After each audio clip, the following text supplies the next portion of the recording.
I had a realization recently that batteries are one of the few technologies we rely on constantly without needing to interrogate how they work. It's not because we can't understand them. We can, but it's because they become so reliable that we don't actually have to. We expect energy to be available on demand quietly, safely, and predictably, and we've built our lives around that expectation. When that breaks down, it's genuinely jarring. For real, there has been for a couple of days, right? Power outages. 1 million people Oh, don't have it. And I'm yeah, thinking, if they did not charge their external battery before that all went down, they don't have a phone and they don't know what's going on. yeah, That's yeah. crazy. Well, the all of the different infrastructure stuff that we've talked about in the last, 3, 4 months, whatever, right? A lot of it's invisible. Some of it's not, but a lot of it's invisible. Electricity, water in particular, right? I mean, that stuff it works, and it always works. And when it doesn't, it's like the reaction. It's not confusion so much as like a betrayal. What's breaking isn't the understanding; it's the trust, right? I turn on the faucet, the water comes out. I turn on my phone, the battery just works. Batteries are invisible infrastructure, and invisibility is usually the sign that a system is working well enough that we stop thinking about it at all. And the reason that trust exists is because batteries solve the coordination problem. Chemistry, material science, engineering, they all have to agree on the same outcome. Release energy slowly enough to be useful, but not so slowly that it becomes irrelevant. And it blows up the phone or the car or whatever. Which is why batteries aren't mysterious so much as disciplined. They're not magic. They're negotiated compromises between energy density, safety, control, and they're held together by very deliberate engineering choices.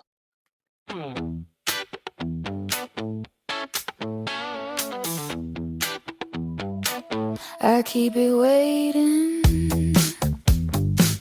under my skin. Every sound you hear starts deep within. You can feel it before it shows. It's steady pull that undertow. I don't light the fire, I hold the spark. Keep the sound alive long after dark. Turn it on, let it start. I don't make a noise, I hold the spark.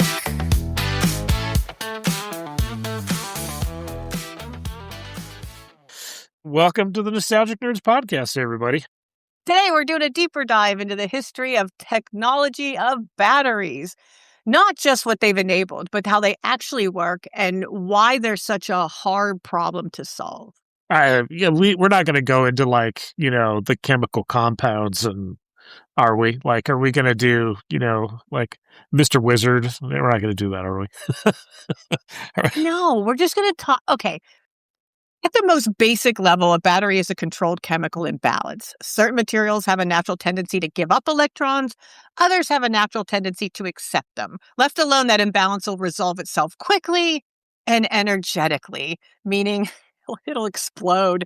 A battery is what you get when you take those materials, place them close together, and then deliberately engineer the system so that the electrons cannot take the direct path to equilibrium. Yeah. So instead of letting that reaction complete all at once, the battery forces it to proceed in a controlled, predictable way. That control is the entire point. You're not creating energy, you're managing how and when it's released. Instead of letting the reaction complete all at once, the battery forces it to proceed in a controlled, predictable way. And control is the entire point. It's not, creating energy. You're managing how and when it's released. So electricity isn't really flowing out of the battery so much as it's being negotiated out of it. Exactly. Inside the battery, you have two electrodes, an anode and a cathode, and each made from materials chosen for their specific electrochemical behavior. Between them is an electrolyte, not Gatorade, that allows ions to move internally while preventing electrons from crossing directly. That separation is crucial. The ions can drift through the electrode to maintain charge balance, but the electrons are trapped unless there's an external path. When you connect a circuit, you give those electrons a long, controlled route to take. They flow through the device, doing work along the way. Before finally reaching the other side, that flow is what we experience as electrical power, which means your remote control, your phone, laptop, whatever. They're all running on a carefully managed chemical standoff. Nothing's exploding. Nothing is, well, you hope that nothing is exploding, right? If you don't, yeah, Yeah, we'll talk about it in a second. Yeah. yeah. Planes, transit, automobiles. Boom. Nothing is rushing. Everything is being released just slowly enough to be useful. And that's why batteries are harder than they look. You're asking chemistry to behave, not once, but over and over and over again under different loads, temperature, and use patterns. The fact that it works at all is a remarkable piece of engineering discipline. And so just to be sure, right, if you fly like anywhere in the world, they tell you, do not pack your batteries in the cargo hold. You have to have them with you. And even when you have them with you, now people are starting to say you can't put them up in the overhead. They have to be like under your seat. Like you have to literally have it with you. So when it does catch fire, you notice it. Because when they catch fire in the cargo hold, they explode, which is why we actually don't send them by air anymore. If you're ordering them from China and they're coming over to the United States, it comes on containers and ships just because it's easier to contain it if anything bad happens.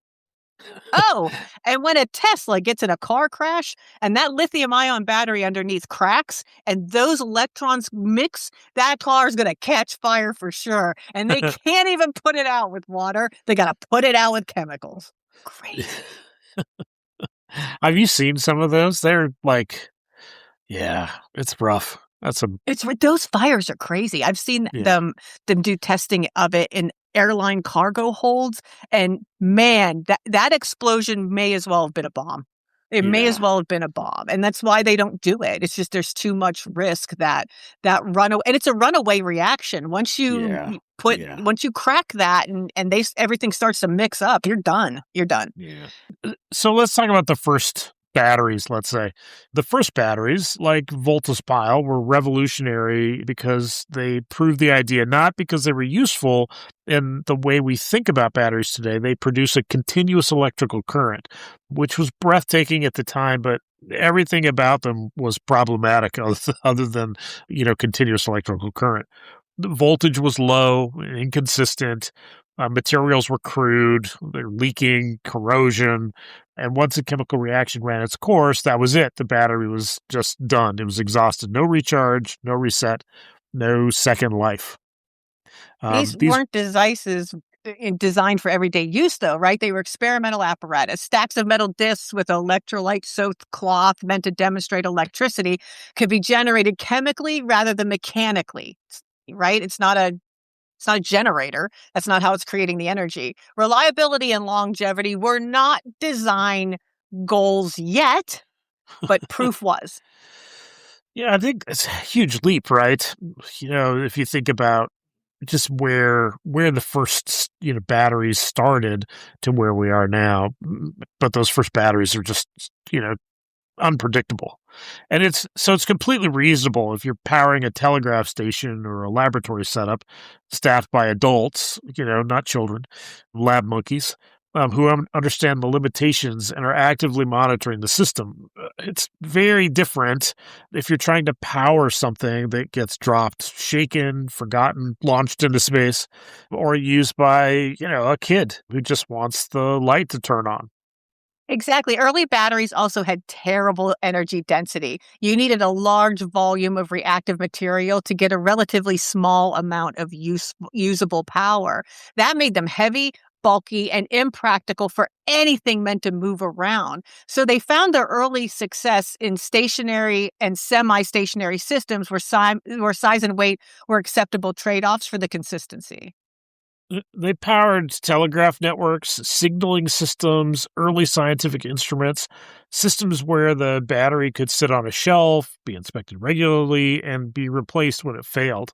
Have you seen some of these early battery systems? Are huge. They're big and Huge. bulky. Yeah, really, Yeah. really interesting though. But that early question wasn't how do we power gadgets, right?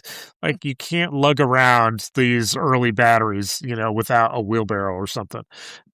Personal gadgets didn't really exist yet. The real question was how much more fundamental, how do we make electricity portable at all? How do we shrink something that normally lives in a building or a machine room into a form that can be carried without leaking, failing unpredictably, or becoming dangerous? And answering that question turned out to be one of the longest and most incremental engineering journeys in modern technology. And we're still going through that. We're still going through it. Still today. Everything in battery history really comes down to one idea: energy density. How much energy can you store per unit of weight or volume? That single metric quietly decides where the battery can live: in a basement, in a car, in your pocket. It's the difference between something that powers infrastructure and something that you carry around like it's nothing. And you can actually feel this in older technologies. Those early devices weren't bulky because designers lacked imagination. Well, they Yeah. were bulky because the power was heavy. Energy took up space. You didn't miniaturize, electricity by wishing harder. If wishes were fishes, then Nokia would be, like palm sized, right? Um, Right. this is why phones didn't really, exist or really become phones that we think about them until batteries catch up. We had the computing power a lot earlier. There were screens, there's processors, even had early mobile form factors. But the compact luggable, remember that thing? Like you still had to plug it in, but and then the first ones that you could carry around, they're like suitcases that had batteries in them. It's crazy. What we didn't have was a But way that's that the point, right? It was like a briefcase with like a hand, Yeah, yeah, yeah. with a phone thing on top and a cord. And like the suitcase wasn't the point. All the stuff you needed was in that handheld part of it. That was the battery. That Yeah, was the yeah. battery. Yeah. Well, we didn't. I always think about Wall Street, and Gordon Gekko, and he was, was it walking around in Central Park with the phone, and it's And it was the size of a shoe. yeah, Yeah. yeah. I love that thing. But what we didn't have, in these early scenarios was a way to power them without turning them into briefcases, right? These huge, bulky bits. Think about early cell phones, right? The brick phones, car phones. Oh, car phones. I miss car phones. Devices that lived in vehicles or came with shoulder straps. Had you ever see the first satellite phone? Like it literally was a briefcase. and With then a it had shoulder strap. yeah, with shoulder straps and everything, and it had a companion case for the satellite dish itself. Yeah, it wasn't because people loved that aesthetic, right? It wasn't. We had great design, industrial design, all throughout the latter half of the 20th century, but that's how much battery you needed. So you had to stay connected for a certain amount of time. You had to have a certain size battery. That was it. Computing followed Moore's law, but batteries didn't. You can make transistors microscopic. You can etch logic into silicon at astonishing scales, but chemistry doesn't behave that way. You're constrained by physics, not fabrication. Atoms only give you so much energy per unit of mass, no matter how clever you are. That's why so much early tech feels like power aware in hindsight. Devices that went to sleep, screens that dimmed aggressively, manuals that warned you not to use certain features too long. Battery life shaped behaviors in way we barely noticed at the time. Okay, so I got to tell you the story. So Yeah. when we first met, not the place I was working then, but the time before that, it was tailored to all the Hollywood types. And I think we talked about that a little bit, but all the Hollywood types, because they're writers and directors, producers and stuff, the technology curve was relatively slow. Writers were like they didn't want to change, from typewriters, let alone go from a PC to the next PC. Mhm. So, the first laptops, the first portables and stuff, the aggressiveness of the screen dimming was crazy. Like, do you remember it was like, what, 3 or 4 inches tall and 8 or 10 inches wide screens? We couldn't even see a whole screen. It was like only part of the screen. And it was, you turn the brightness and the contrast and you could get the screen completely blank and, just to, save on power. And okay, so I had a customer one time. I won't name names, but he was, let's say, active in the psychedelic movement of the 60s. And he called once and he says, "Hey man, I can't see where my script went. I think my screen is dead. Man, can you help me out? I know the computer's working, the lights are on, I can hear it do stuff, but man, help me out." And we said, "Did you adjust the brightness?" And there was a long pause and then just a click. I can't even tell you how many support calls I've done. Like, is it plugged in? And they're like, I gotta go. I'm like, all right, thank you. Yeah, I think all of that old stuff, man. That's to me, that's the nostalgia. Like, I love all those really old, clunky, portable stuff because that's what I was when I was a kid. Growing up in first jobs and stuff. That's where I started. But we used to know where those limits were. Like, I had to leave it plugged in for X amount of time to charge it. Charge it. Yeah. Dude, okay. Let me tell you about Christmas at the Murphy house. So first, you unwrap. So you'd have a stocking, right? And usually your stocking was a giveaway to what you got. So the first thing at the very top of your stockings were all your meds for that month, because my mom thought it was funny to wrap your meds because she paid for it, and she paid for it around Christmas time. And so your inhaler was Merry Christmas. So Nice. yeah. So first we would open our inhalers. We're like, oh, inhaler. And then it was the package of underwear or whatever it was. But at the bottom of that was the batteries. And so if you're pulling out D's, you're like, oh, what I get. You're pulling out double A's, you're like, oh, what I get. Like, so it really was like 9 volts. Because Yeah. do you remember the Coleco football game where it's just like 3 lines and it's trying to run defense? Oh, across? yeah, Like, man. yeah, Yeah. that was Beep, a beep, 9 beep, beep, volt. beep, beep, beep. That baby was a 9 volt. Can I tell you? I heard beeping in the house, beep, beep, beep, and I thought, oh my god, it's the fire extinguisher. It's like, damn it, man. So I take one apart and I realize it's a 9 volt. It's a 9. When was Nice. the last time you've seen a 9 volt, right? So I go to Yeah. the stupid Lowe's and I asked the kid, I'm like, where can I get a 9 volt? And he literally looked me in the eye and he said, what do you need a 9 volt for? And I'm like, all right, I need it for the. He's like, I can't even tell you when I smoke saw detector. one last. Like, I need it for my smoke detector. He's like, you should buy a new smoke detector. Who has a 9 volt? And I'm like, seriously? He's like, say, if I have one at all, it's up by Yeah. the register with all the double A's. You're going to have to dig for it because I haven't seen one. And I found a package of one that still Yeah. didn't have an expiration date, though. And I thought, my God, he's right. I need new fire extinguishers. Yeah, Like, they run clearly on- the battery technology has caught up. Yeah, they run at like radioactive decay or something now. It's I haven't looked into it, but like literally when we moved into this house, I had to replace one, and yeah, I'd pull it apart and there's no battery in it. I'm like, well, these are always 9 volts when I was a kid. Like, what are you supposed to Oh do? man, is it plutonium? Like, what is it? It's something I don't know, so I got a new one, and I'm thinking, well, what do I do with it? I don't know what to do with it, and it had like a radiation warning on this thing. I think it has something to do with the sensors in it that run on it, but yeah, they've gone a long way.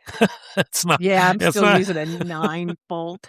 So, but that's how I remember it. I remember like if it took like size D batteries, like it was going to be a great toy. And Yeah. even the smaller ones were still great toys, right? Your Game Boy needed AA batteries, Yeah, like yeah. 4 of them, and there was no recharge in the Game Boy. So when you played that stupid Tetris game for like 4 hours in a row, you chewed through 4 batteries, and you got to go Yeah. get more, right? And none of them were crazy cheap and horrible for the environment because none of it is recyclable. Right. None Well, of it. that was a big deal. My dad was a in the police force, and the LA cops, they had those batteries or the flashlights, the cop flashlights, right? Yeah. And it takes like 4 D.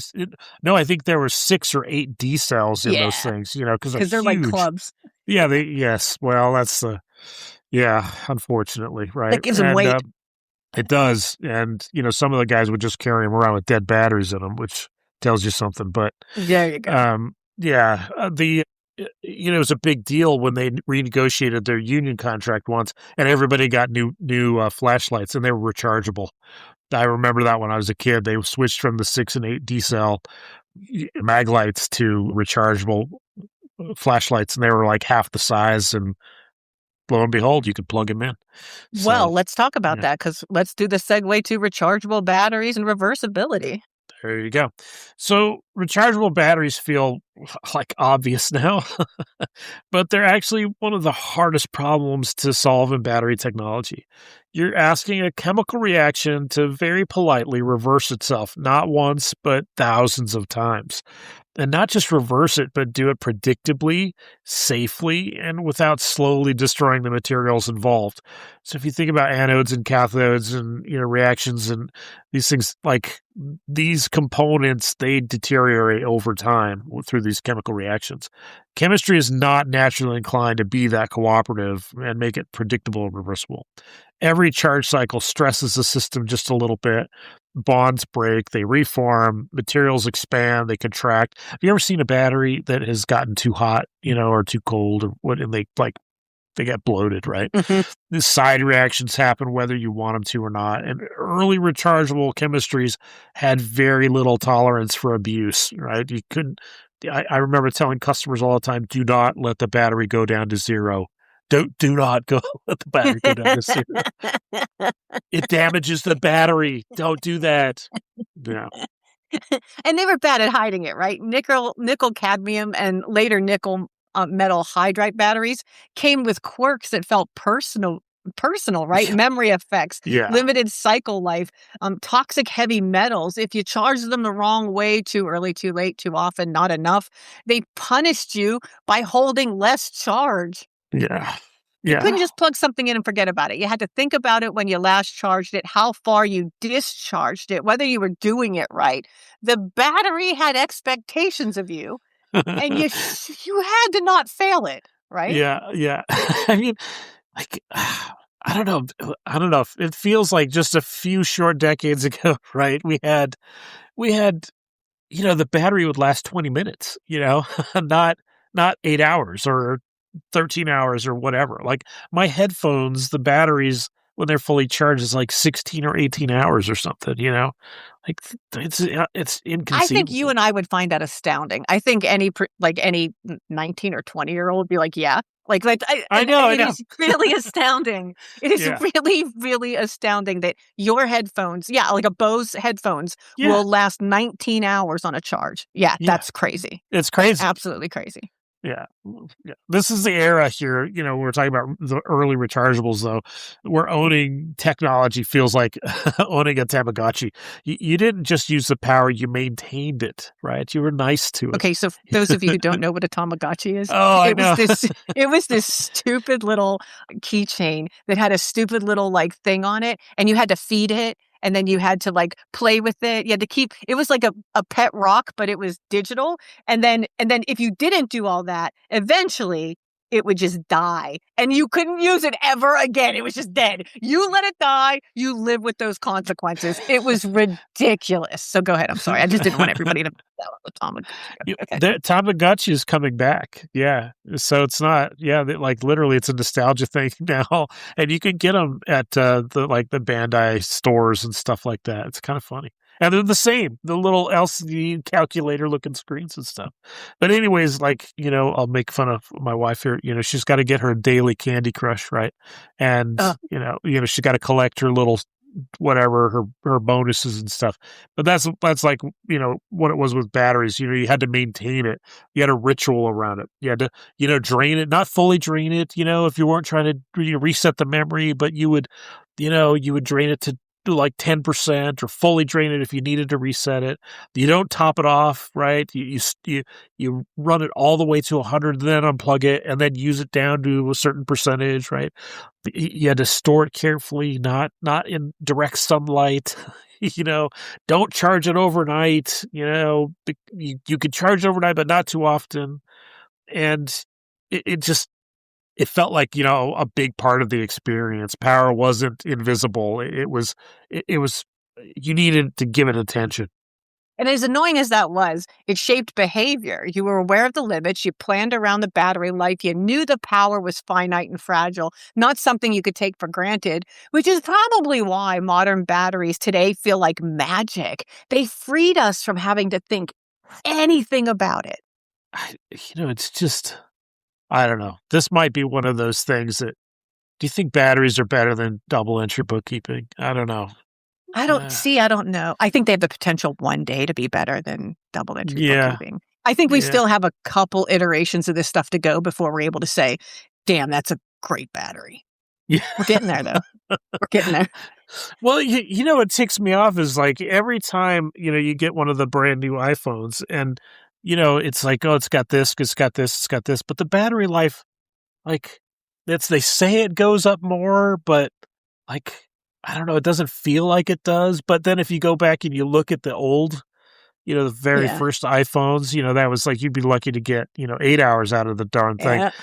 Yeah. But yeah, it's freeing. Because every time they make the battery more dense, I think they put more apps on it or more capabilities, which just makes it all seem just the same. But they made the battery better so they could do those apps. I think the battery follows the function. It's not the other way around. It's not like, hey, we got this crazy great battery. Let's do something great with it. No, it's never been like that. We've never thought about it that way, right? No.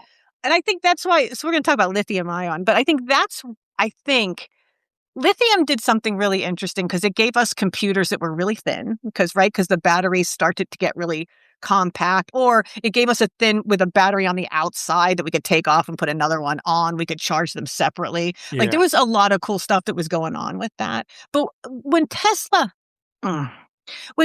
first comes out, right? And Elon buys that car because he didn't invent that car. He bought it from a couple of MIT guys. When he buys that car, he realizes, and on the bottom of that car, and it's a Lotus, and it's nothing but Samsung laptop batteries. That's what at the very first Tesla car, the one that can go 236 miles an hour, 0 to 60 in 8 seconds. Like that whole thing. Like when people were like, "That's a what?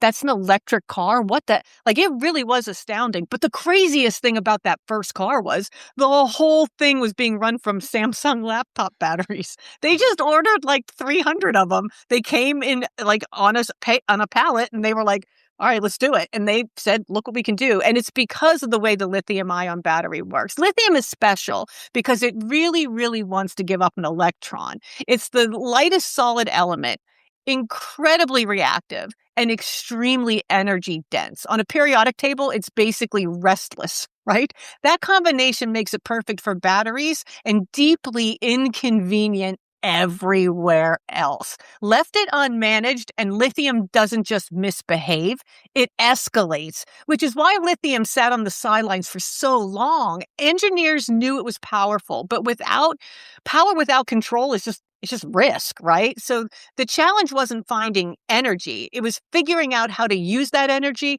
without turning every device into a fire hazard. And we haven't figured it out yet. This is where we mentioned that batteries can, in fact, catch fire. Remember the Samsung phones? Like they were catching fire in people's pockets. I do remember that. I definitely remember that.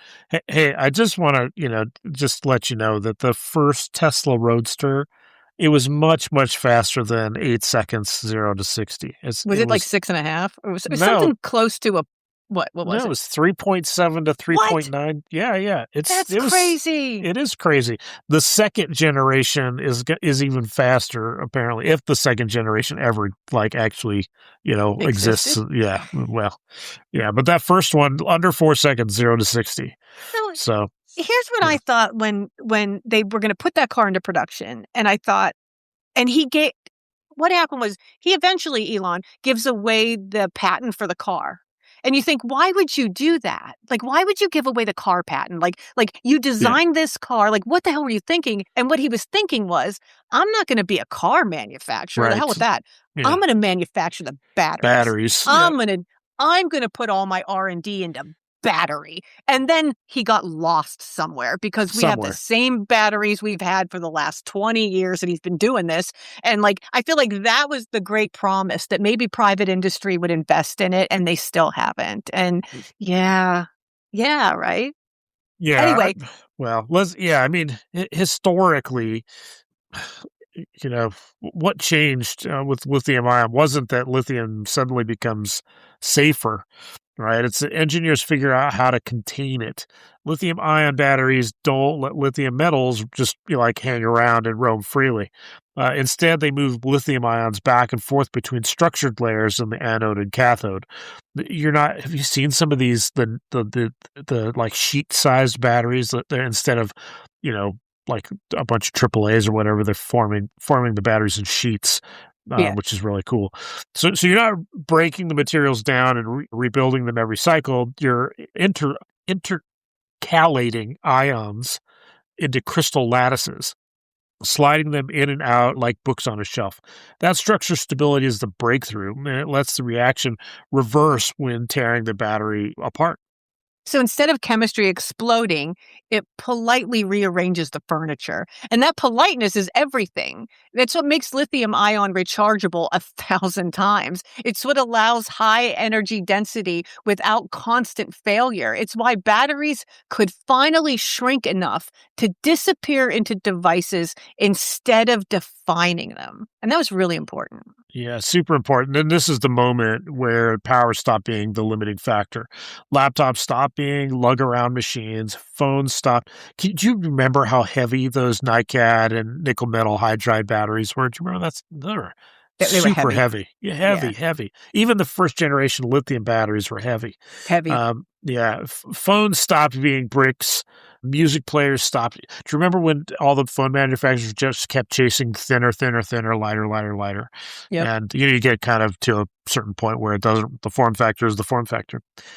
Music players stopped eating batteries for breakfast. Lithium ion didn't just improve batteries; it unlocks entire categories of technology that had been waiting for chemistry to catch up.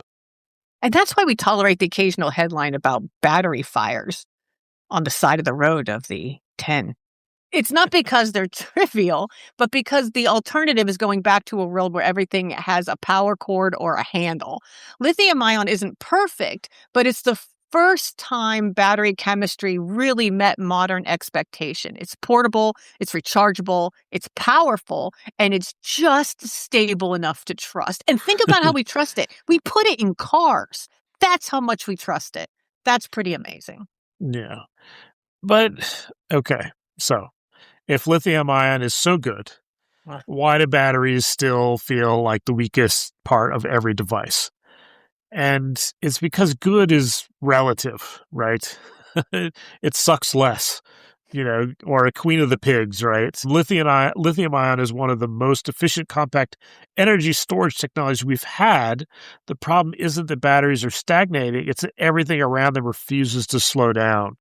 Yeah, every year we pile on more expectations, faster processors that never sleep, brighter, higher resolution screens that are always on, sensors constantly listening, watching, tracking, radios talking to Wi-Fi, Bluetooth, GPS, cellular networks, and now satellites, AI models running locally instead of in the cloud. None of that is free. It all drinks power.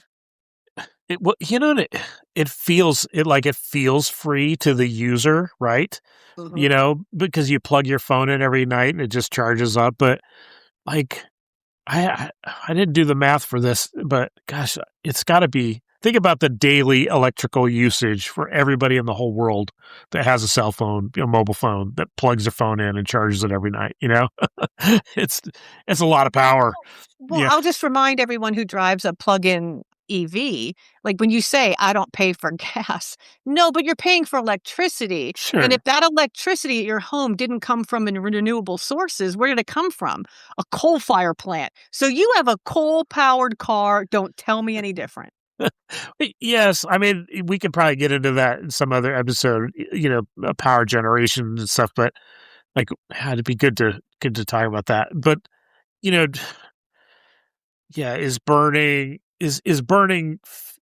whatever fossil fuel or whatever at a large scale more efficient in one way than, driving in a, gas powered car. I don't know. I mean, I haven't done enough research to look at that, but, you'd like to think that it would be more efficient for, PG&E or whatever to produce using something rather than distributing a fossil fuel everywhere. I don't know. We'll see. Anyway, so it's not that batteries are bad, right? It's that Yeah. everything else is greedy. We keep asking a slow, careful, chemistry-bound technology to support an ecosystem that behaves like it has infinite energy. When the battery disappoints, it's usually because it's the only honest component in the system. Like, we know its limitations. I don't know why we expect so much from it. Like my husband, I know his limitations. I don't come know on. why I expect so much from it. Come on. Sam's great. Sam's great. So there's also cost and not just the price tag consumers see. Mining lithium, cobalt, that's rough stuff. And nickel, it comes with environmental damage, water stress, labor concerns, and long remediation timelines. These aren't abstract externalities anymore. They show up in supply chain disruptions, regulatory pressure, and public backlash.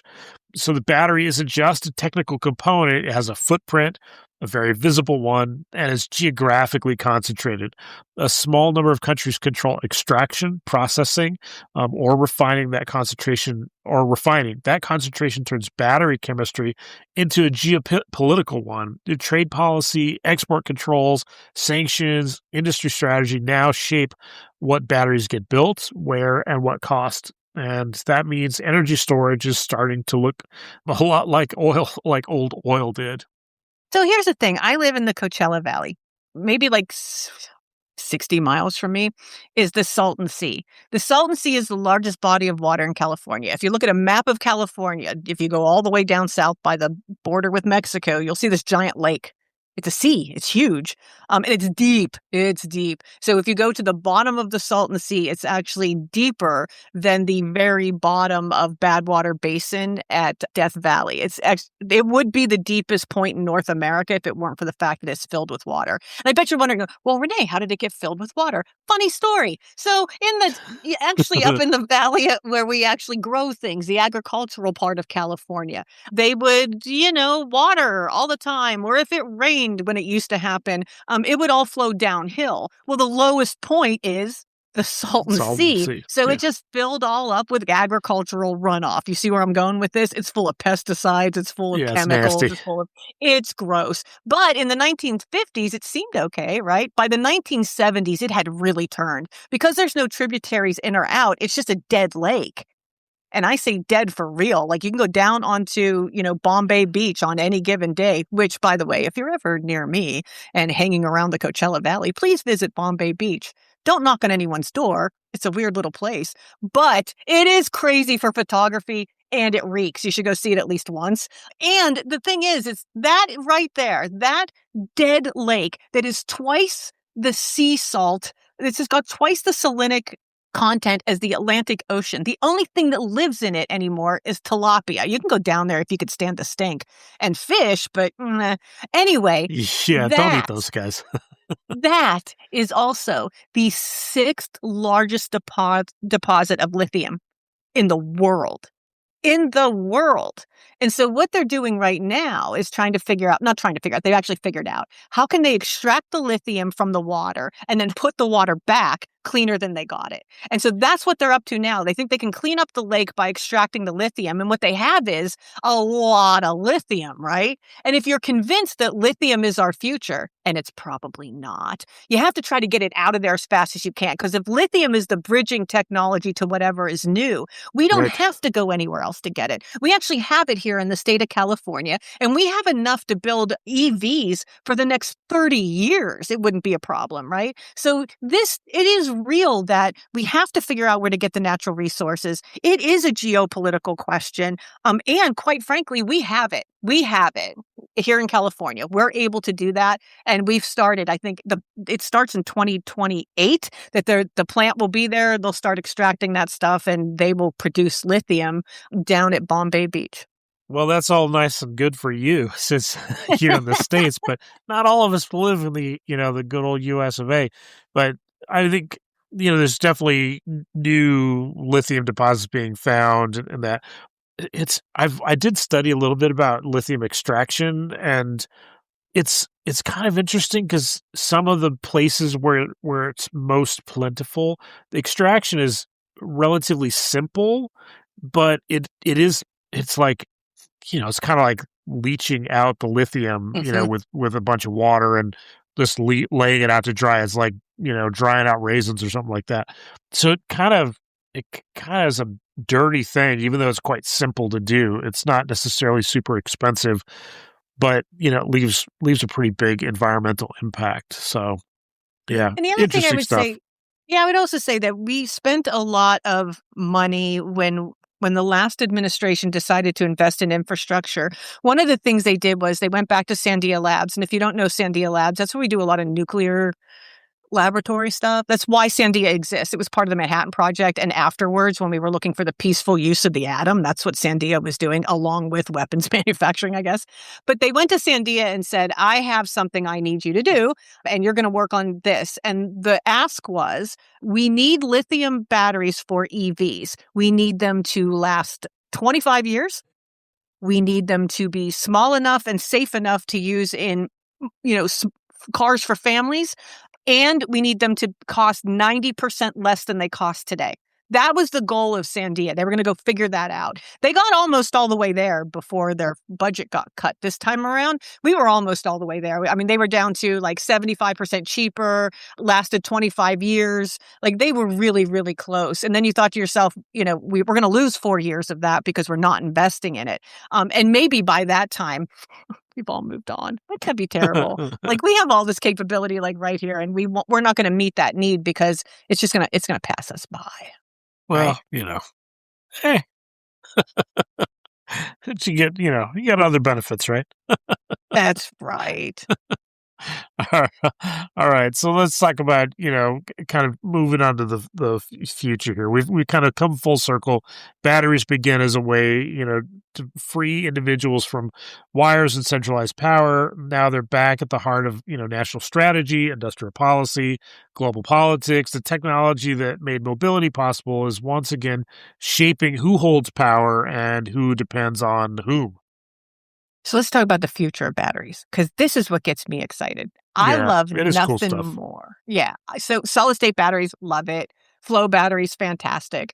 Sodium ion is my favorite thing on Yeah, earth. that I is. love a salt battery. Like, don't even get me started. And then grid scale storage. The future isn't one breakthrough battery that replaces everything. It's an ecosystem of chemistries, each optimized for a specific job.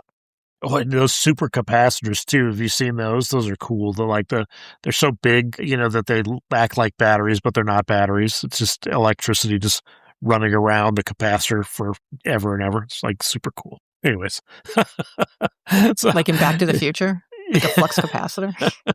yeah, exactly. Yeah. What if the best battery isn't a battery at all? It's a capacitor. Anyway, so what's the next lithium ion? That's sort of the question, right? But the better question is actually, what problem are we trying to solve? Energy density matters for phones and wearables. Safety and longevity matters for grids. Cost and supply chains matter enormously for vehicles, and that's where sodium ion starts to get interesting for cars. Yeah, sodium ion doesn't beat lithium on energy density, but it wins on availability, cost, stability, and safety. Sodium, seriously, salt, is abundant, geographically distributed, and far less geopolitically sensitive. And that changes the economics of mass market electric vehicles. You ever see there's a documentary on, I think it's on Prime, and it's literally called Salt, but it's about these people, and they definitely live somewhere else during the rainy season, and then they travel to a plot of what you would think of as an acre of land, and it Yeah. looks just like a dry whatever. And then they have, like, every year they bury the pump so no one can steal it, and then they dig it up the next year. So they come and they dig up the pump, they start pumping water out of an underground well, they start filling in this whole space, and then they grow salt. Salt. Salt. And you see how they do it, and you realize, "Oh my god, salt really is one of those things you can make out of nothing, almost nothing," right? And it's like, so, like, for me, like, that, I think, like, ugh, I just think, yeah, sodium doesn't beat lithium, but at the same time, I just feel like that's the path I wanna take. I love sodium, but here but, it's not gonna give your EV a 400-mile range, right? It's only good for 200, if you can get it in the car to begin with, because it just takes this is one where we're back where we started. The Yeah. more density you want, the bigger that thing's gonna get. Yeah. Before you know it, it's like a diesel engine a rig. Like, that's how big it has to be for you to get 500 miles out of it. So we're not there yet. China would like you to think we are, but we're not. But you know, the US me living in Europe, it's kind of like my daughter took her driving test today in a Fiat 500. That's a little clown car, and it's definitely not the same as a Lexus SUV or whatever, right? And so this idea that every car needs the same size battery is not necessarily it doesn't necessarily hold true, right? And you could potentially use different types of density batteries, different size batteries, to do different things. Not every car has to be a 400-mile range car, right? Well, no, and different environments. So if it's really, really hot, you don't get a good, like, Yeah, your Tesla doesn't go as far. If it's really, really, really cold, your Tesla doesn't go as far. right. So that sodium ion doesn't have the same problem. So in those environments, right, that's even better. Not every vehicle needs the same engine. You are not going to find a Mercedes-Benz V6 AMG in the Fiat. You're just not going to see it, right? That would And be there's a fun, though. reason. There's a reason for that, right? So we standardized around the lithium ion because it was the first chemistry good enough at scale, but that doesn't Yeah. mean it should go everywhere, and it's not for everyone, right? Yeah, no, I think that's a good point, right? That's kind of that was the big breakthrough technology, right? But is that the right technology for every single, is that, hitting the square peg in the round hole, right? Maybe not. And I think, there's new technologies like flow batteries and grid size storage that makes that kind of even clearer. You can use different tools for different jobs. Flow batteries trade energy density for durability and scalability, which makes them perfect for grids, but absurd for cars. I've seen those batteries. They're the size of containers, like Yeah. shipping containers. They're huge. Look at any like wind farm, and you'll see a couple of these things that are just put in places next to the wind farm. You're like, that's the battery. Like, that's the battery. That's where all that stuff is going to be stored.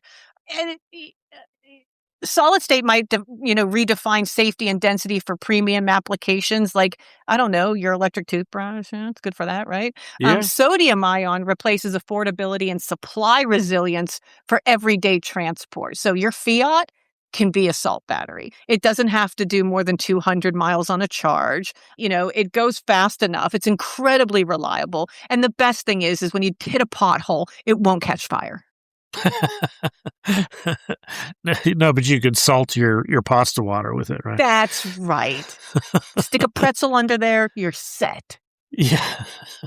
So your phone battery and your power grid battery, they really shouldn't be the same thing.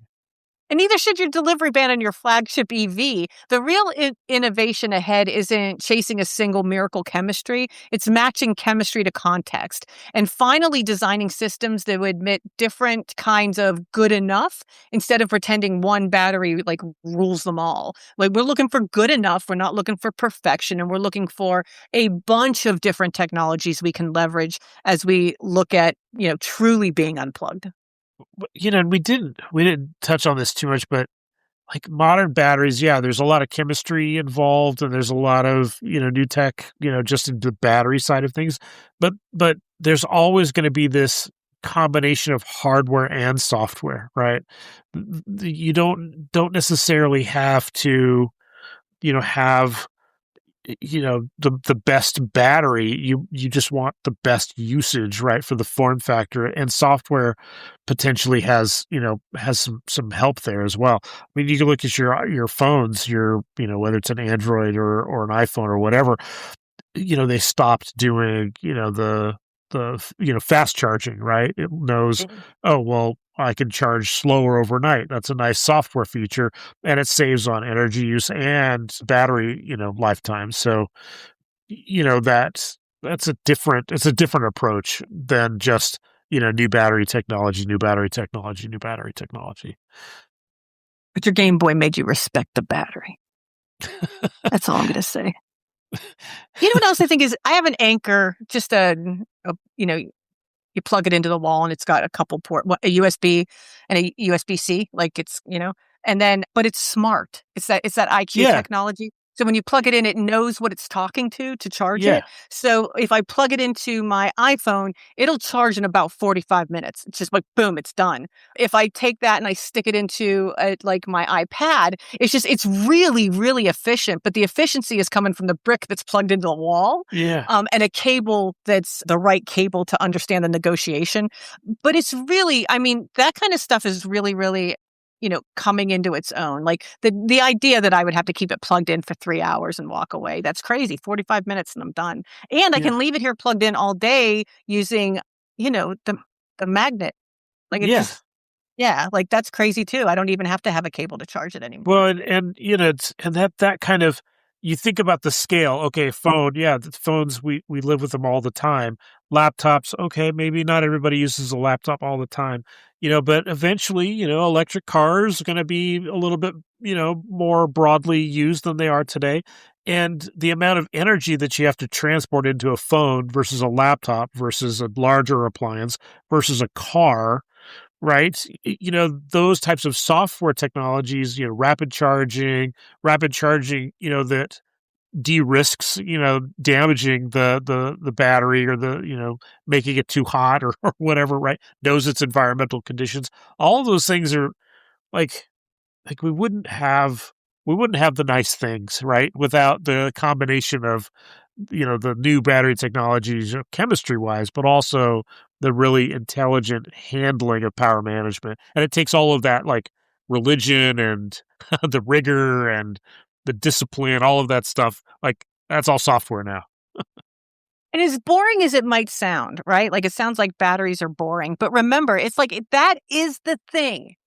That is the thing that's keeping us from moving ahead. It is why your phone doesn't fold into a tiny little thing and fit in your back pocket. That is why. And it's and if we don't put time, effort, money, and innovation into the battery, it's going to hold us back. Like it is always the thing that's going to hold us back. You really want to make some strides in technology, start making some strides in battery technology. That's what like in a lot of ways, I feel like maybe my watch could be so much thinner if it didn't have a power source that was so thick, right? And there's got to be a way where you think about that stuff. So maybe, just maybe, if we can get someone other than Sandia Labs to the U.S. National Laboratory to think about this stuff. And China does. They actually think about it. And they're thinking not how can I get lithium any smaller? They're thinking, how do I get that salt battery that's in that car to go 400 miles instead of 2? BYD works on that a lot. Batteries are slow, stubborn technology in a world that wants everything faster, thinner, and always on, which is exactly why they get the last word. Batteries are quiet. They're a quiet constraint that decides whether your future actually turns on. So everybody, thanks for listening. Thanks for look, if you're still here, thank you for hanging out and talking about batteries. It was really fun. Thanks for listening to the Nostalgic Nerds podcast, where yesterday's tech explains today's problems. We'll see you next time, assuming we remember to charge the mics, the laptops, and ourselves. Thanks, everybody. All right. That was fun. But nothing moves if the charge won't